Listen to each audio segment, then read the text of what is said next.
Welcome to another video for chemistry. In this video, we're going to be dealing with chemical reactions and chemical equations.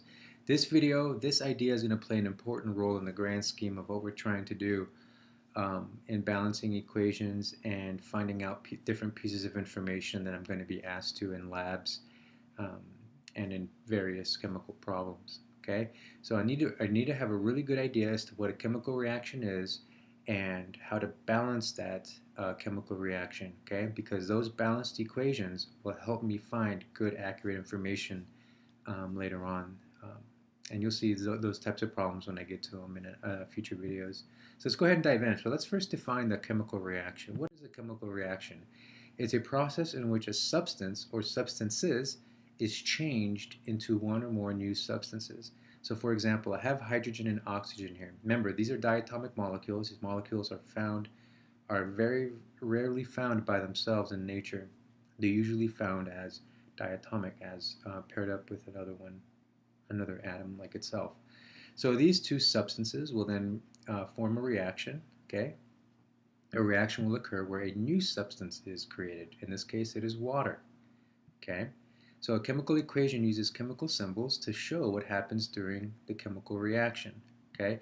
Now, the way you could actually read this out, okay, is hydrogen reacts with, so the plus sign in the chemical reaction means reacts with. So hydrogen reacts with oxygen to yield, okay, so that chemical reaction arrow means to yield water. So hydrogen reacts with oxygen to yield water. This is the way you could actually read it out in common English vernacular. So you'll know what each of these symbols means, okay? But there's one problem with this. It's not balanced. What do I mean by not balanced? All right, well, let's look at the reactant side, which is the side on the left of the reaction. The reactants are on the left and the products are on the right. So let's look at each of these. Now, something to keep in mind, there's a law called the law of conservation of mass, okay, one of the laws of thermodynamics, which states that I cannot create nor destroy energy, in this case molecules, okay? So in other words, whatever components, however many components I start off with on the reactant side, I must also end up with on the product side, okay? These elements do not disappear, they are not created, nor are they destroyed. They are simply rearranged and made into something new. That's basically what a chemical reaction shows us, is how elements start off one way and they end up a different way, okay?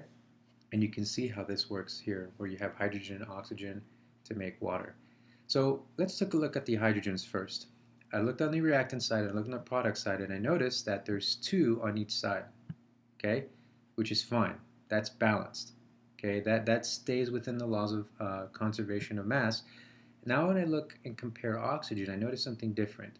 I notice that on the reactant side I have two oxygens, and on the product side I have one, which creates an imbalance.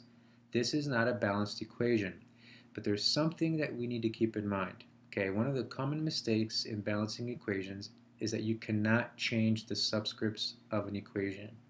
Okay, these subscripts are fixed ratios of elements for each of these. Okay, so H2 will always remain H2, O2 will always be O2, and H2O is H2O. If I add another hydrogen to it, that changes the element. It's no longer water. It's something called hydronium. If I add another oxygen to that, then it no longer becomes water. It becomes peroxide. Okay? So changing the ratios of these elements fundamentally changes what these elements or what these compounds are. So they do not change. You cannot change those. So what you can change, though, is the coefficients. Okay? This is where I can actually manipulate my chemical reaction to balance it out. So let's do that. So one rule of thumb that I have found helpful to give to students is to find the most complex compound in this equation. And in this case, it would be water. Okay, yeah, water's not super complex, but when you start, you'll deal with some of these problems that are you're dealing with a lot of components, and you want to identify the most numerically complex compound in your reaction. Okay, now you already know that one doesn't work, because when you have one there, you know that there's already an imbalance. So go ahead and move up to the second, move to 2, okay? And then if 2 doesn't work, go to 3, and 3, go to 4. Usually you don't need to go that high. There might be a problem or two where you will need to, but for the most part, 1, 2, 3, 4 is even kind of stretching it. Usually within 2 or 3 you'll find your solution. So let's see what happens when I put a coefficient of 2 in front of H2O. What does that mean? Basically what that means is when I put a coefficient of 2, that means that I now have 2 water molecules. Okay? And in those 2 water molecules, each water molecule you know has 2 hydrogen atoms. So that means I have now 4 hydrogen atoms on the product side, right? Okay? And I have 2 oxygen atoms because every water molecule has 1 oxygen atom. So if I have 2 water molecules, I have 2 oxygen atoms. And that's what I have on the product side. Now I need to balance it out. I need to balance out my hydrogen atoms. So H2, how many do I need? How many of these H2 atoms do I need? I need a coefficient of 2 because now that gives me 4 hydrogen atoms. I multiplied that subscript with my coefficient to give me 4. Okay, so hydrogen is now balanced. I have 4 hydrogens on my product side and I have 4 hydrogen atoms on my reactant side. Now I need to balance out oxygen. So which coefficient will work? Look over on my product side. How many oxygen atoms do I have? 2. And I look at this element and I have how many per? I have 2 oxygen atoms per, so I only need 1. Okay, I need a coefficient of 1. Okay, so oxygen is now balanced and this equation is now balanced. This chemical equation is balanced. Now you'll notice how that 1 disappeared, that coefficient 1. You don't have to always put it there because if there's no coefficient, then there's an assumed 1 there. But some teachers prefer that you do write it 1, so I really don't, doesn't matter to me. If I see a 1 or I see a blank, I know it's still 1. Okay, there's an assumed 1. Alright, let's try another problem. Alright, let's look at our this new problem here. On the reactant side, I have what's called potassium chlorate. Okay, and I see something happened here where it's split up, okay, to potassium chloride, and then I have an oxygen atom there, or a diatomic molecule, oxygen. So I look on my reactant side and I look at my product side. I have 1 potassium each. No problem. Alright, I look at my chlorine. I have 1 chlorine per each side. That also doesn't create a problem. But then I look at my oxygens. I have an imbalance. I have 3 oxygens on the reactant side and I have 2 on the product side. That creates an imbalance. We have to fix that. Alright, so recall that I cannot change the subscripts. So I'm going to need to make space for my coefficients. So again, find the most complicated of these molecules, which is potassium chlorate. Okay, this is the most numerous one. So let me back up. So I know that 1 doesn't work, right? I already know that 1 created my imbalance, so I change it to 2. Let's see how this works out for us. So that means I have now 2 potassiums. How many chlorines do I have? I have 2 chlorines.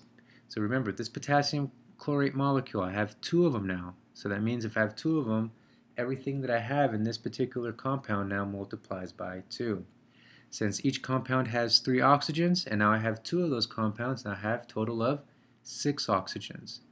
So now I need to go over to my product side and I need to balance it out. Look over at my potassium chloride. Okay, what coefficient would be appropriate to put there? Well, again, look on your reactant side. How many potassiums do I have on my reactant side? I have 2. How many chlorines do I have? I have 2. So how many of these molecules do I need when each of these molecules has 1 of each of these? Well, the coefficient that I can think of to be most appropriate would be 2. That balances out potassium and chloride. Now I need oxygen. How many oxygens must I account for? Again, look on my reactant side. I need 6. This particular molecule has 2 oxygens. So how many of these do I need? Keep 2 things in mind. Number 1, the oxygen molecule itself contains 2, so I need 3.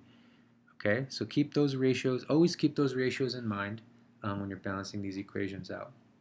Okay, and again, the fact that I have the same amount of mass in my reactant side to my product side tells me that I have obeyed, this equation has obeyed the law of conservation of mass.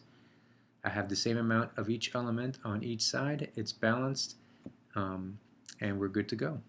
Okay, so that does it for chemical reactions and chemical equations. Good luck in your study.